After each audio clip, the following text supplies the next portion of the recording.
Shotgun with Charlie.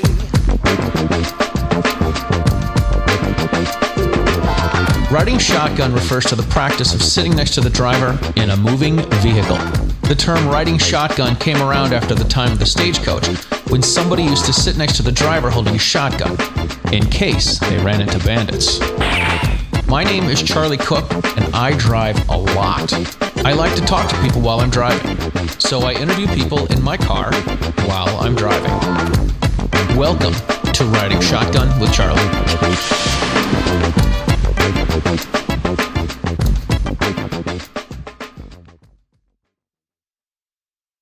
Hey, this is Charlie from Riding Shotgun with Charlie. We have teamed up with Asphalia Designs to do a giveaway. Asphalia Designs makes a lot of great concealed carry purses and bags and pouches and shirts and vests. You should check them out at asphaliadesigns.com. That's ASFALEIA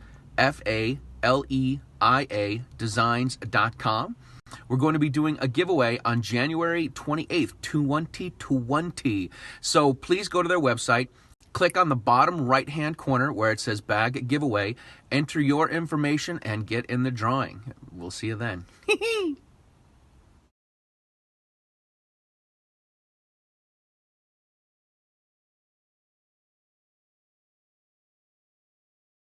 All right, ladies and gentlemen, welcome to this episode of Riding Shotgun with Charlie. I've got a number of interviews that I am doing in Phoenix. We are taking the stagecoach across America. And today I have with me Kevin Dixie from NOC, No Other Choice Firearm Training. Kevin, thank you so much for being on, brother. No, Charlie, thank you for finally having me. I say, so this is what I've noticed. Okay. Everybody wants to be on my show. That's a great thing. Everybody wants to get in the car and come riding shotgun. And today is your lucky day. All right. Let's do this. All right. So tell us a little about yourself, KD. Now, you go by KD instead of Kevin Dixie? Yeah, just Katie is cool. KD is cool. All right. So tell us about yourself, KD. Where are you from? I'm from St. Louis, Missouri. St. Louis. St. Louis, from the north side of St. Louis, Missouri. Born and raised. Moved around town a little bit, but yeah. Essentially the north side of St. Louis. Married, got 2 wonderful kids. How old are your kids? My kids are 13-year-old boy and a 7-year-old girl. Nice. Now, I affectionately call my kids the boy and the girl. I put it on my social media. I don't put my kid's name out there. I just call it the boy and the girl. We call our kids the Minions. Nice. Yeah. Nice. We have a little family thing. My niece and nephew are the Bugs off of some old cartoon, and so we call them the Minions. My kids, unfortunately, one of them, my daughter, is a diva. She likes to be in front of the camera, and I could not keep her name out of the public eye. Gotcha. Well, she's going to be in the next show. Okay.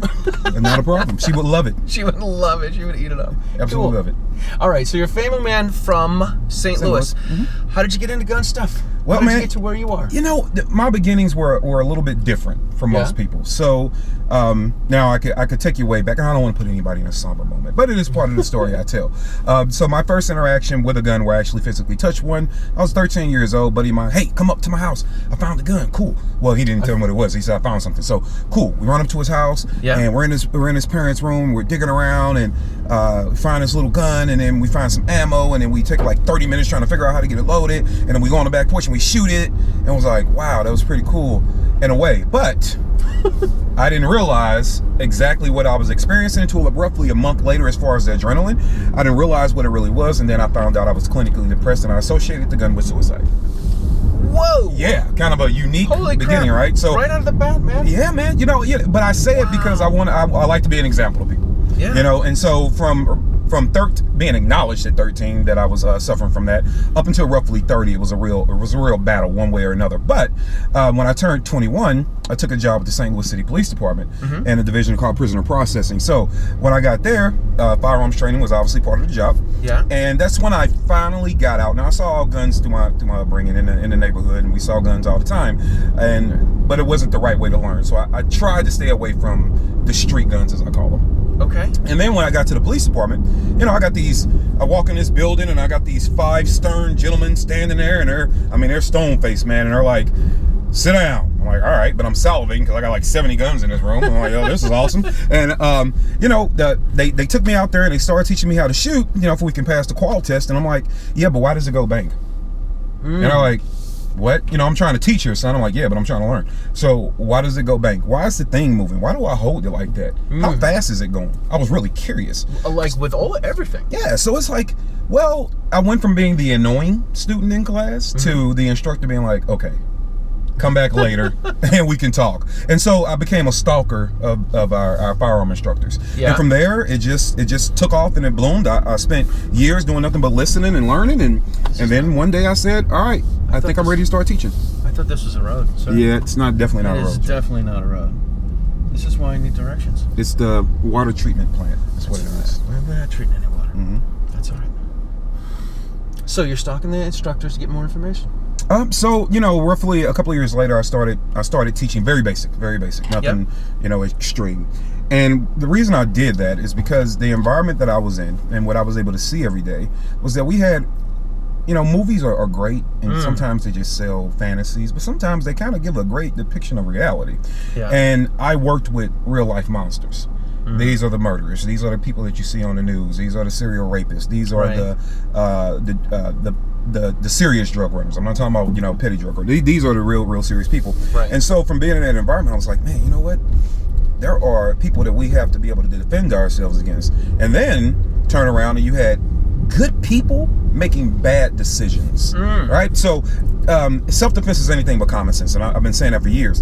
And so you have good people that thinking they were in a situation where they were allowed to use self-defense, whether with a bat, knife, gun, whatever, and they weren't. But they were really honestly just trying to protect themselves. And so they would then be arrested, and then next thing you know, their lives are ruined. You know, they're going to prison, or, you know, they're getting a criminal record, and so then they can't live a good life because they made a mistake. So what I decided to do was not only just train people how to use the gadget, but let's also train and condition the mind, and then educate you about the laws.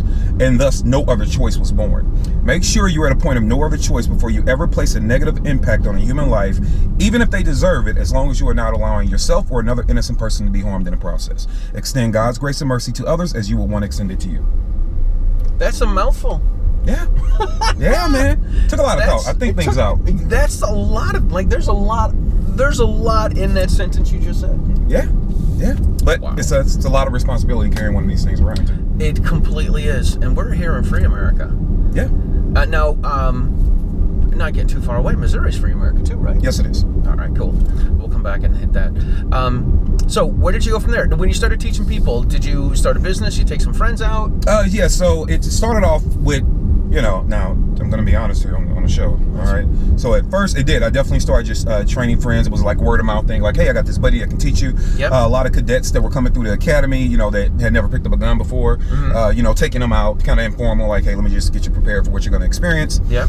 And then it went to, I'm a young kid, you know, I'm probably 24 when I really started kind of trying to pick it up. And I'm like, well, you know what? I can use this thing to take some girls out.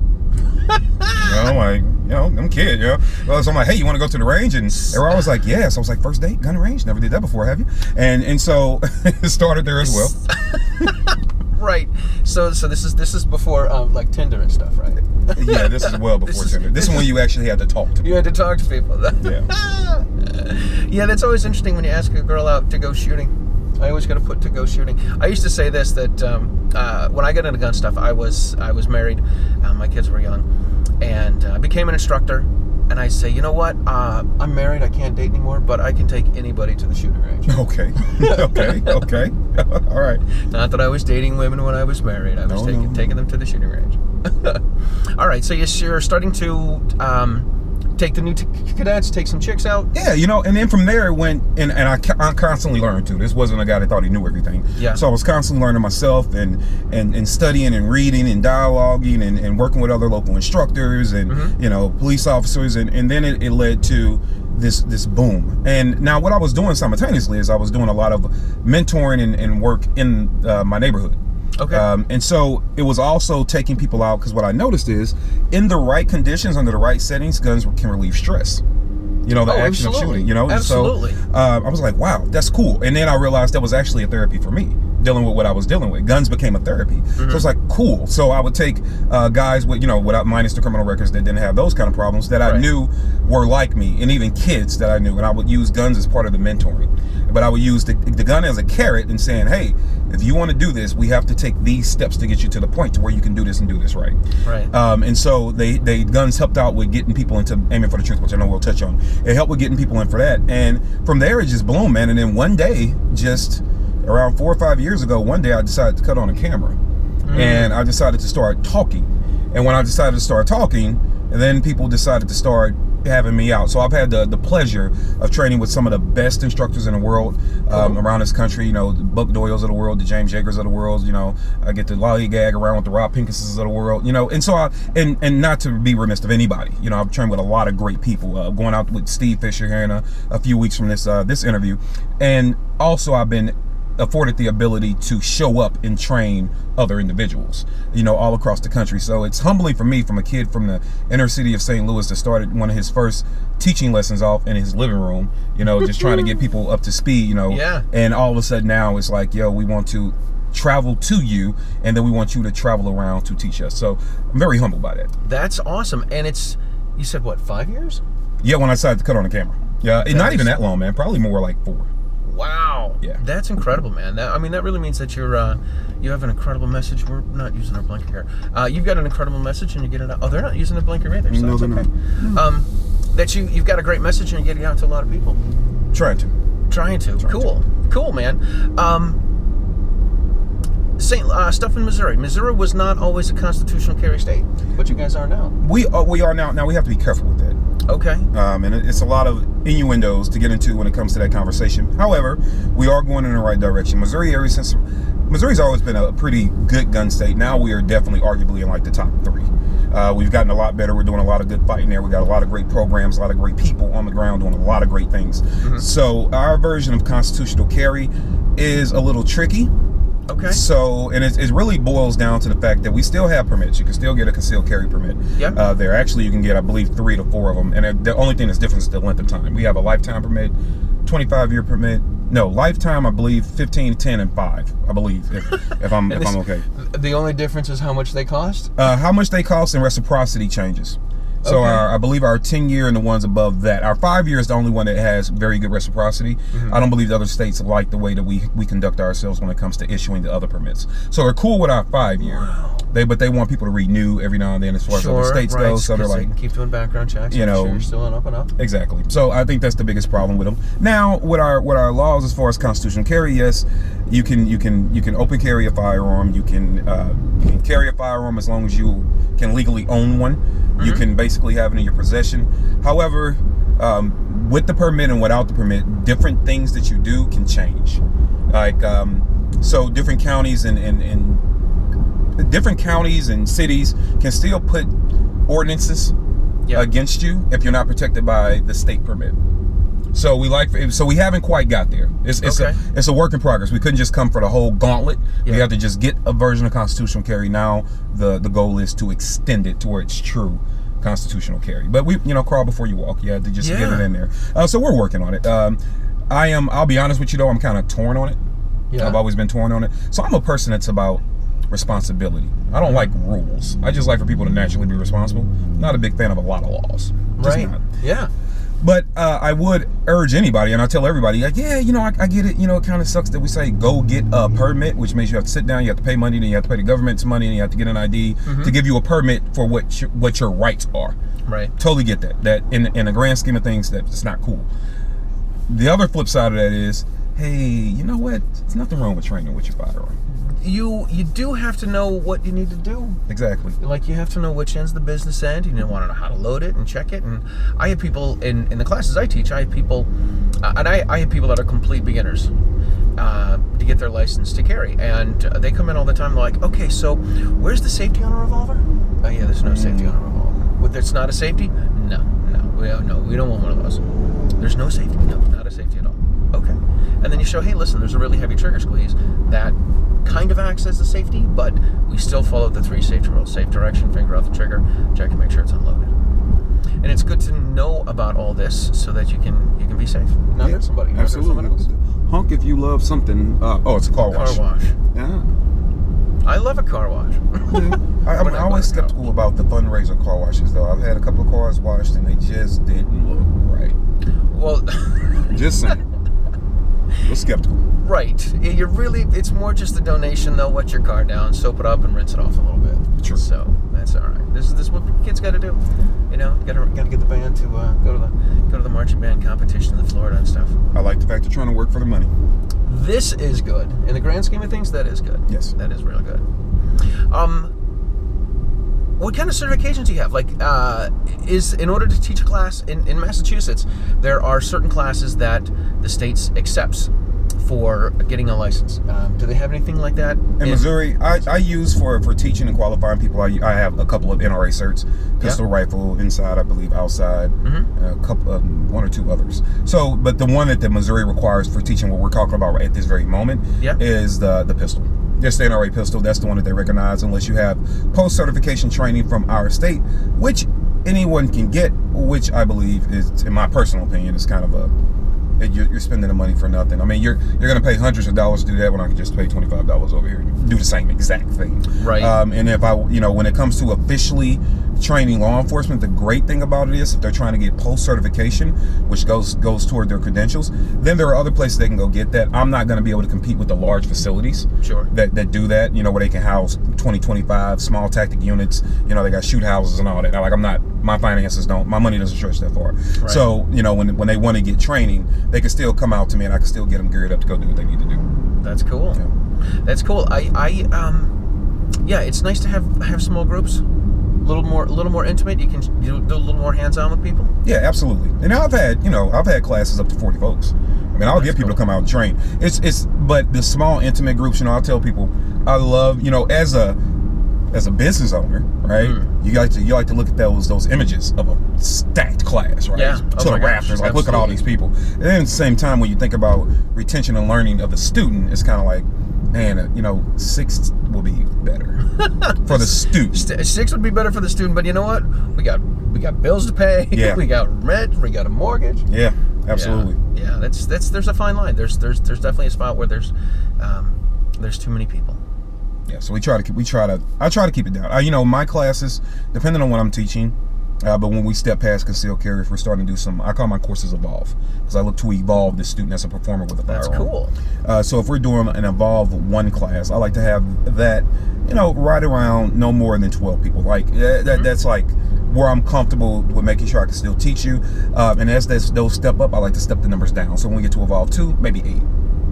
And we get to our final level, which is level 3, maybe 6. Gotcha. To really hone in on those things. So that's cool, man. That is cool. How often do you have classes? Not as often as I would like. This year, I think I've only taught, 7 or maybe 8 times this year. 7 or 8 times. Yeah, which is not nearly enough. Because I will say I've been spending a lot of time getting trained, because ever evolving. So going to learn with other individuals. However, it's also the community outreach and the traveling and the speaking and the civil rights and the advocacy work that I do, and the mentoring work and all those things, to where I'm moving around so much doing that. It's like, I would love to put 10 more classes on the calendar, but I just can't. So unfortunately, I have to ask my students to kind of be flexible with me, and come to where I'm available. Or if I'm in the city and I'm working with the right people, I'm like, hey, I'm going to be there doing this other thing that doesn't involve guns, but if we can set up a class while I'm there, that would be cool. We can kill 2 birds with 1 stone. That would be bonus. That would be a way bonus. Cool, man. Tell us more about you. Right. I got a question. I'm trying to build a segment up where I ask people the same question and get all their responses. Okay. If you had to talk to a non-gun or an anti-gun person and you wanted to convince them to join our side, what kind of stuff do you use? What kind of stuff do you tell them? I'll just show them the truth.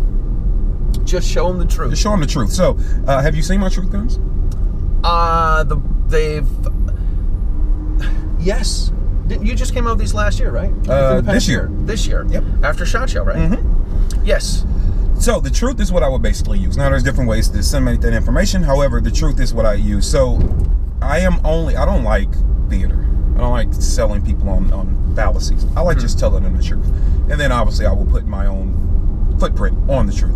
Yep. However, when we deal with the truth, when people are saying, hey, If you're somebody that's saying, hey, I'm nervous about guns, that's why I don't like them, it's a different conversation. That's more of a, hey, I'm here to be your friend. We can start stuff with blue guns, which, you know, a plastic mold gun, just to get you comfortable, because that's our job, is to help people over fear that. Now, if it's somebody that's like, yo, I just don't think you should have them, like that kind of person, and that changes the scope of the conversation a lot. And in that, I just tell them, like, well, you know, I'm going to make it, freedom is a personal thing. Right?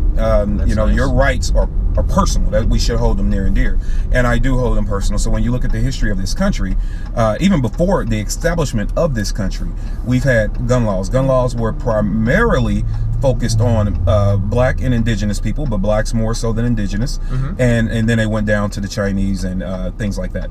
However, gun laws have always been written to keep people enslaved and keep them controlled. And I don't mean that to say, well, they had these laws and they just seem to enforce them more against black people. I mean, no, like they wrote, Negroes, blacks, slaves shall not own firearms. One of the French black codes stated that any common white man, if you saw a Negro with anything, and I'm using polite words here, but if you saw a Negro with anything that can be used as a weapon, and in an example they use, i.e. stick, club, right? Walking cane. Really? Yes. If you see them with anything that can even be used as a weapon, you are allowed to kill them on sight. Holy crap. So, when people now tell me that, oh, well, you need to give, I'm like, I'm not giving up anything, guys, because I understand. And I have a saying, my ancestors paid the price. I'm just a receipt. I am the walking proof of purchase that somebody died for me to have the freedom to talk. They died for me to have the freedom to be in a vehicle with you today. They died for that. And part of that, part of our civil rights, our human rights, are our gun rights.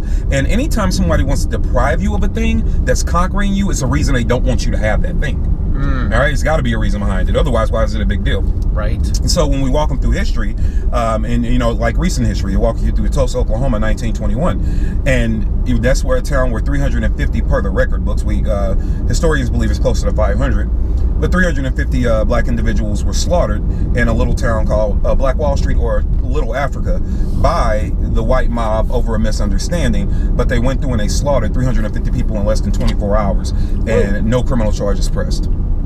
When the state police dropped propane bombs from the sky to burn this town to the ground. Then when they wrote laws and legislation to keep the town from rebuilding.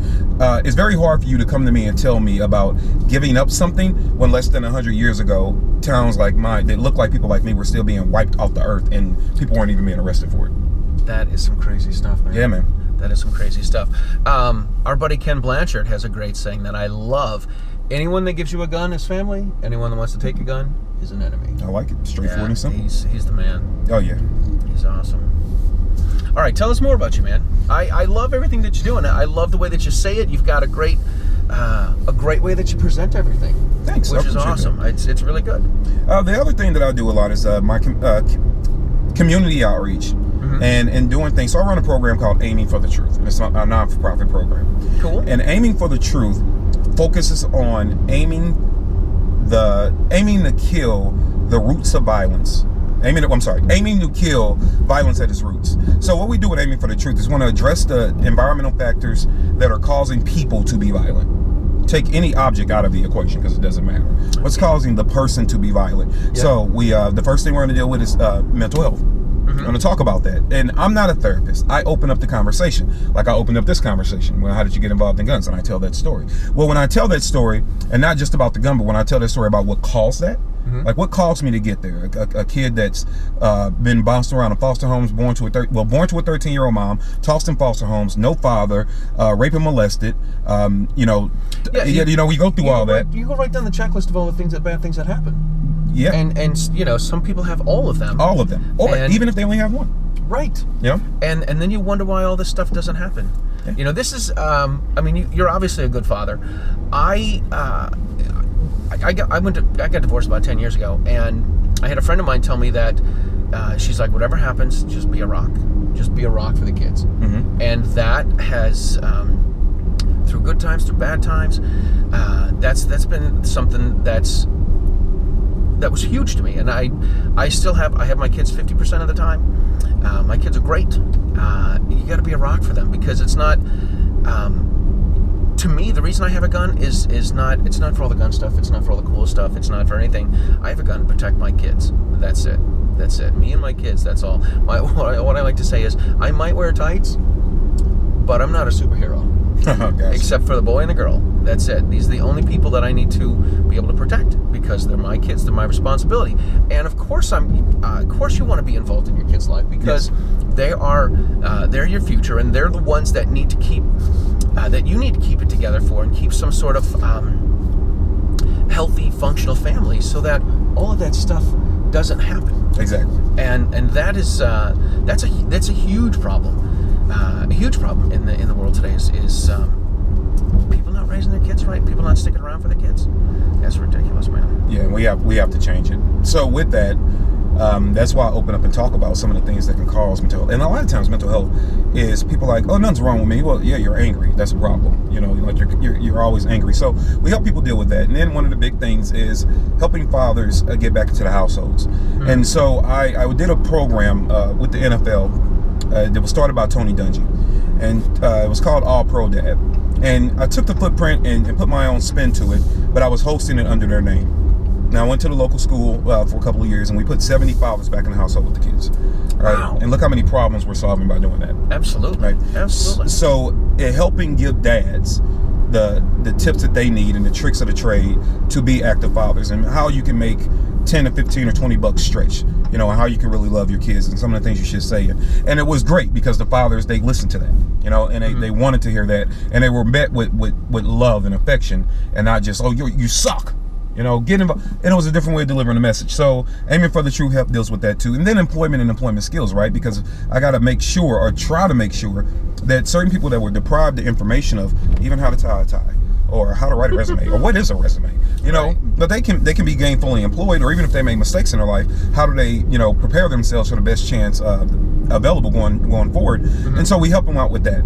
And we help get them into different educational systems. If your kid isn't learning, what other school programs are around to maybe get your kid in it, and then how do we introduce you to programs to get your kids out of the environment, whether it's coming out with us for a weekend, whether it's bringing a local Boy Scouts in, have them sign up. Let's get your kid away from what they see every day, and let's show them the world, right? And let's expand what they believe the world is, and so they can look forward to being like, oh wow, even if I'm in a bad situation now, my loved ones are preparing me to conquer it later. Mm-hmm. Or I can either change my environment, or I can make where I'm at better. But either way, I can see the world in a different scope.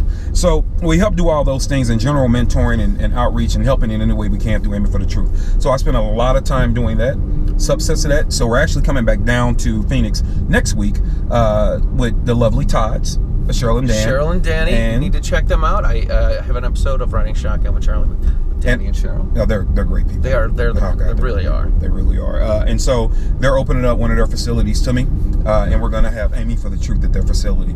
And Aiming for the Truth can be in a large program, it can be in a small format, and we do a lot of education with the kids too. So, like for instance, which we can definitely use some help with, we're taking I'm taking 60 kids to go see a movie, Harriet, that's coming out. It's about Harriet Tubman. Oh, cool. But to educate them about civil rights, and I'm going to go screen the movie first, obviously, but it's to educate them about civil rights, where they come from, and how they should value the freedoms that somebody else has already died for them to have. So we're going to take them to see that. But that's a different way of educating. And I'm going to go with other great individuals from my local community that can help me talk to the children. So when we break up in small groups after the movie, get some food, laugh and joke with the kids, I have these other trusted adults that can sit around and talk to the kids about what they've seen, so we can teach them to build equity in their lives, because somebody has already forfeited theirs for their freedom. So we do a lot. Let's try. Dude, that is so kick-ass. That is totally kick-ass. Now, I got some good news and some bad news. Okay, what's the bad news? Well, the good news is we're on the right road. The bad news is I'm not sure which way it's supposed to be to get to where we're going. I'm going to say this way. Okay. I tried driving in a big square. I don't think the hotel's down this way. No, probably not in the mountains. So this is what I think is pretty cool. The mountains look like they're pretty far off, but I don't know if they are or not. They might be about 7-8 miles. But they don't look that far. That's true. They don't look that far. It's gorgeous down here. It is. It's not like this in the Midwest where you're from, right? No. St. Louis is a beautiful town, don't get me wrong. But it's something about Phoenix. I just love Phoenix. But St. Louis is in our spring and summer, I mean, the trees and all the different colors, and it's a gorgeous place. It's a gorgeous place. Our city's really done well as far as trying to develop, especially its downtown. But our surrounding areas, unfortunately, we're trying to get people to really focus and bring the city to life. The city itself, the neighborhoods, but the metropolitan area itself of St. Louis is. As I travel and come back home I'm like, it's easy to criticize home, right? Because you're always harder on yourself. Sure. But you're like, do better home, but then when you go and you come back, you're like, oh, we're pretty. It's not so bad. It's not bad. Yeah. All right, I got to dig up the directions here and see where we are. Oh, good Head news. east on West Dunlap Avenue toward North 7th Avenue. All right, I think we're in the right direction. Cool, man. All right, what else we got? Tell us more about you. You got your businesses. You have a lot of stuff going on, man. This is what I've noticed as we're here at the Gun Rights Policy Conference.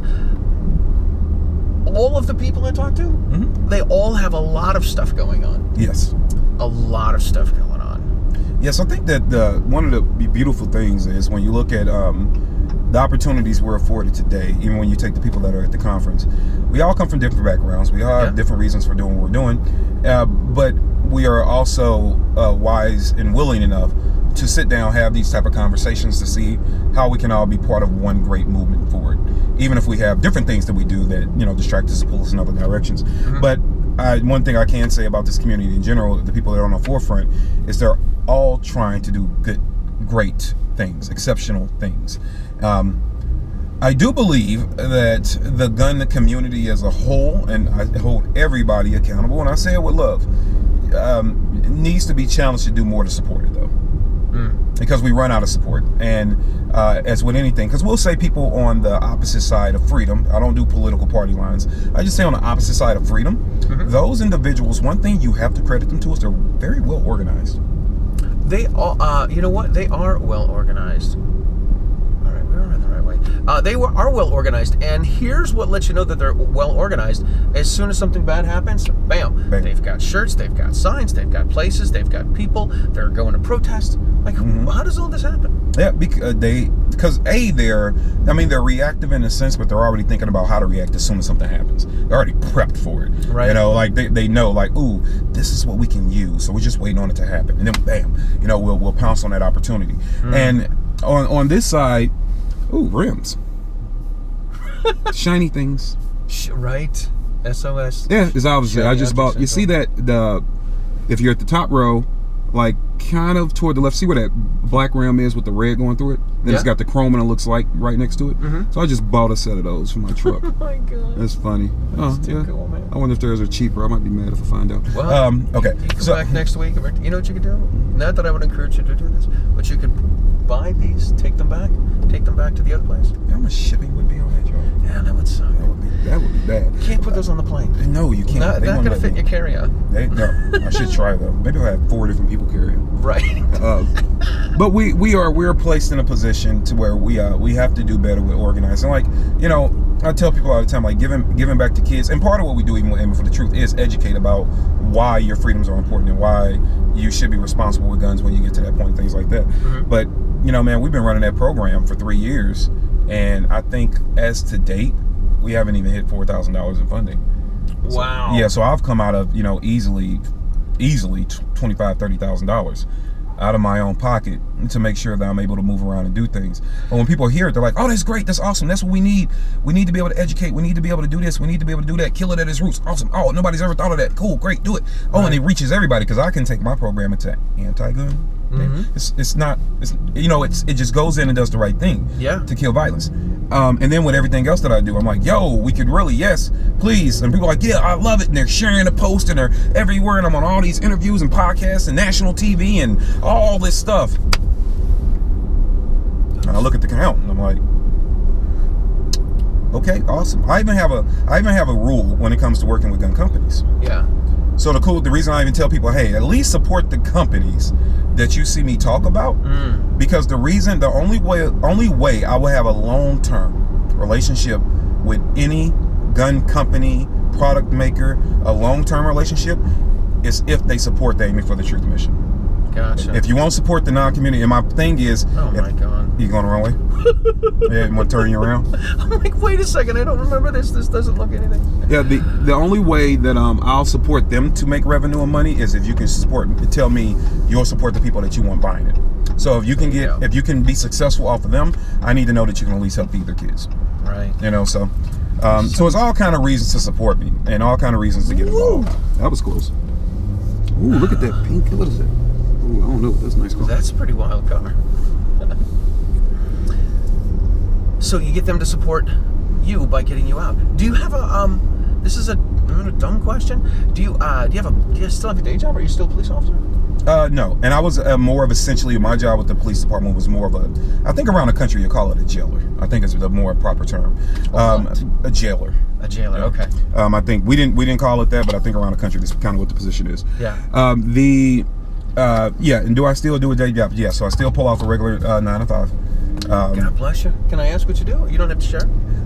Not that I wouldn't mind. I wouldn't mind sharing. I'm just not allowed to. Okay. Like it's one of the rules. Yeah, it's not something like you're gonna tell me and then like steer the car off the road and kill me. If I had told you, I literally would have to kill me. Okay. Yeah. So it's one of those. I don't want to sound like I'm a cool kid because I really don't think it's that big of a deal, but they think it's that big of a deal. So it's like, all right. You know, I'll stick to the rules if I want to keep health insurance. Yeah. So all right. Listen. So what are you working for? Health insurance. Help that, take care of it. Make sure that I have some guaranteed money coming in to support the family. Absolutely. Now, what I am trying to do, if I may divulge, and it's not like if a little angel came down and pranged her wand and said, "Katie, you can do what you want." If somebody, I'll put this out there because I don't know all the great people that watch your stuff, but there might be somebody out there fits this. I do have a nonprofit. If there is any way that I can get funding for that nonprofit to where I can do this full time, I would literally travel the country, do speaking engagements, empower seminars, different variations of aiming for the truth, firearms training, constitutional awareness, education, civil rights. I would do that for a living. If I could find the funding. If you could find the funding. I would absolutely do it for a living. I would spend 24 hours a day, 7 days a week, making people better and protecting our rights. Absolutely. That's kick-ass. Yeah, man. I would absolutely do it. That is totally cool.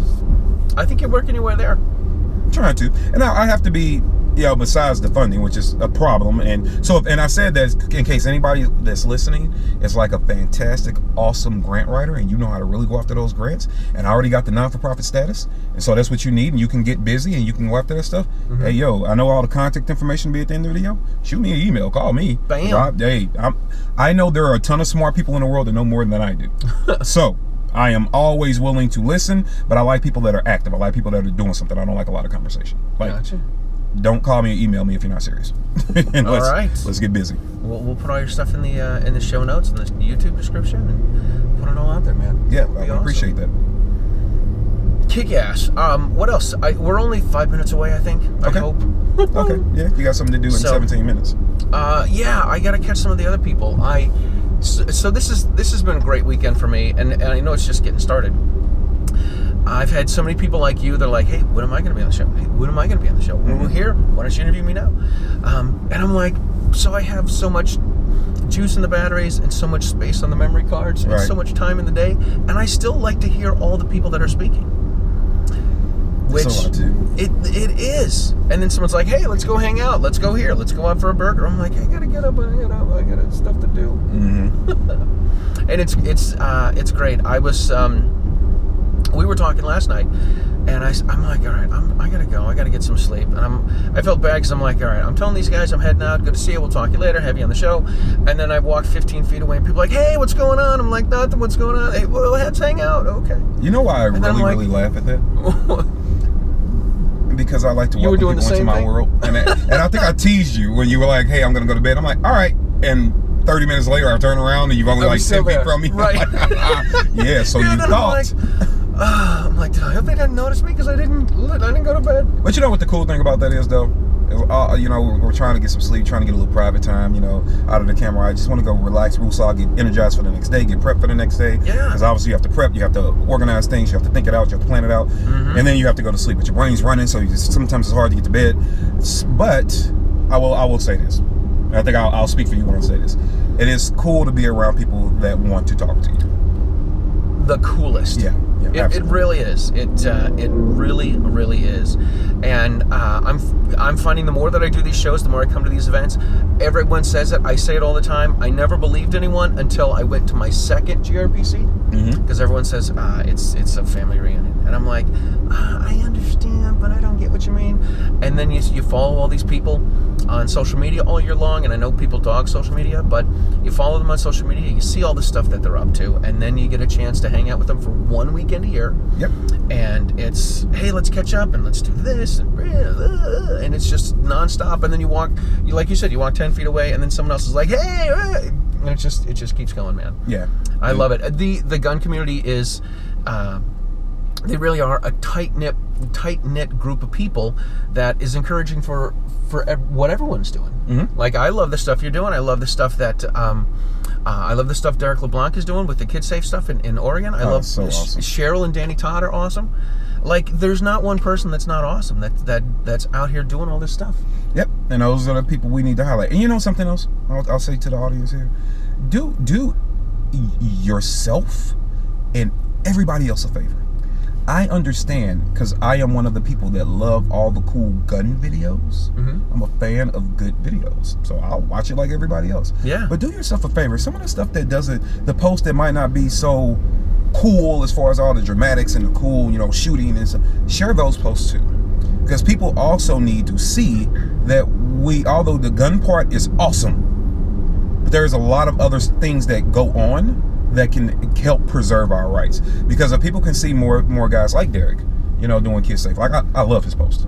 Absolutely love it. On top of it all the time, man. Yeah, love on top of it. You listen to Cheryl Todd. Cheryl, and Danny doesn't get on the radio as much as Cheryl. She doesn't let him. Yeah, well, Danny will get real passionate real quick on you, so she has to kind of bring him back a little bit. Right, she pushes the leash a little bit. But the things that people are doing and are saying, even though it might not be the cool, well polished, dramatic, video showing you the latest gadgets and gadgets. Look for those people that are still great representations of who you are when you don't have a gun in your hand. Because we need to also get that imagery out there more, so people can stop saying, oh, it's only the middle-aged white dude on the farm or at the range shooting the guns all the time. Right. We need to show different people having different conversations, doing different things. Like, oh, you actually work with children to teach them responsibility. Like, Derek, runs a very polite little boot camp now. Like, if they make a mistake or don't have good grades, they got to do push-ups. Like he is. I see the videos that they're doing push-ups. I'm like, what is he doing? It's How's he get kids to do push-ups? That's awesome. And then it shows unity in a different way, and it shows a different side of who we are and what we do. So share that content too. Not just the latest goofy video. Like, share that stuff where people can start seeing, like, oh, these are my neighbors. These are people that I can relate to, and we have a lot of things in common outside of the gun. So maybe I'll invite them to the table because we have other things we can do together. Yeah, totally. Everyone I've met through the gun stuff has been awesome, and they've been great, and they've been helpful and encouraging and supportive, and it's the coolest. We are where we need to be. So how can people find all of your stuff? Well, I gotta go. No, I'm just fine. I'm active on social media. The page that I'm most active on is Instagram. That's at @the_real_NOC. So someone else took _NOC. So somebody has NOC in, like, it's one of those pages they sit on a name, because they've had it probably since Instagram started, and they sit on a name and they're like, oh yeah, for 20,000 we'll give it to you. Oh my god. So, and then I wish I would have thought of that. Dude, it's so man.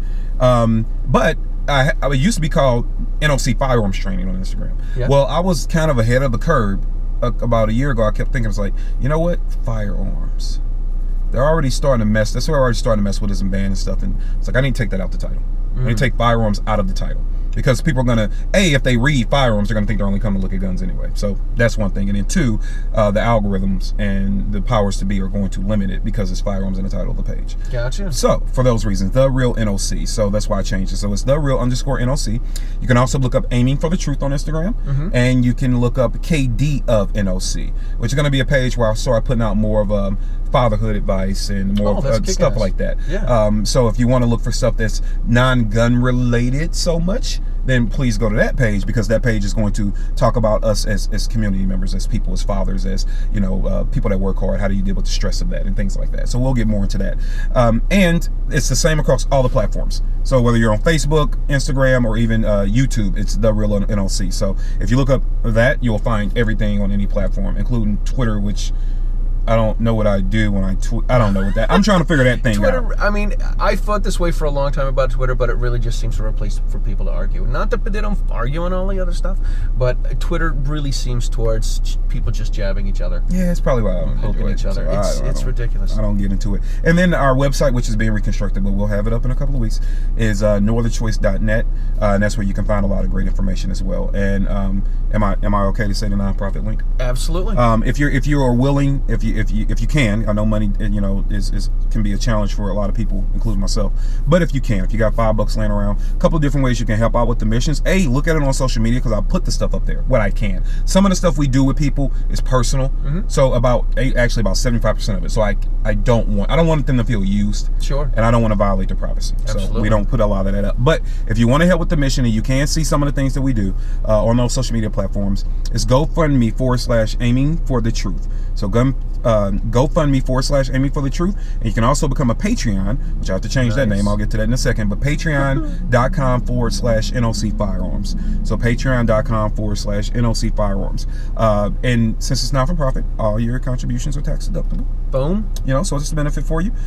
So yeah, and then you can hit, if you go to my page, you can go to our link and you can hit the bio, and we have hats and shirts and all kind of doohickeys you can order, even ashtrays, and we got this whole cigar thing we got coming out. Nice. For the gentlemen. So we got ashtrays to start with, so they're all custom, good heavy duty ashtrays with NLC in it. So anything that people buy, we take those profits and we go back to the nonprofit status. So those are all the ways that people can help and get involved. And I'm going to say this to you right now before we get out the car, because you need to be there.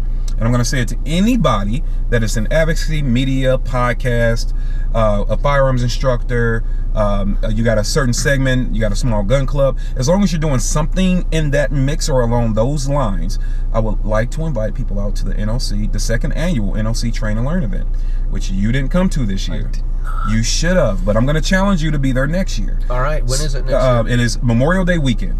So it's the 22nd through the 24th of 2020. Yeah. It's 3 days of Friday. We start Friday afternoon and we end Sunday afternoon. Right, and it's great. So for anybody out there, this is a great opportunity for you to not only get around people that are like-minded, that do different things than you, for you can learn, but it's actually an educational seminar. So we have great subject matter experts come in and talk about understanding social media, how to grow, how to understand algorithms, how to grow your business, how to write a business plan, how to communicate if you're an instructor. Like we have instructor developmental courses, like how to just communicate better with your students. And then so we have all those things, and we even teach people how to start advocacy and what an advocate is and how do you do it and do it right and get your message reached. And then from there we'll have conversations about different gun classes. So we have instructors come in, might teach you competition shooting.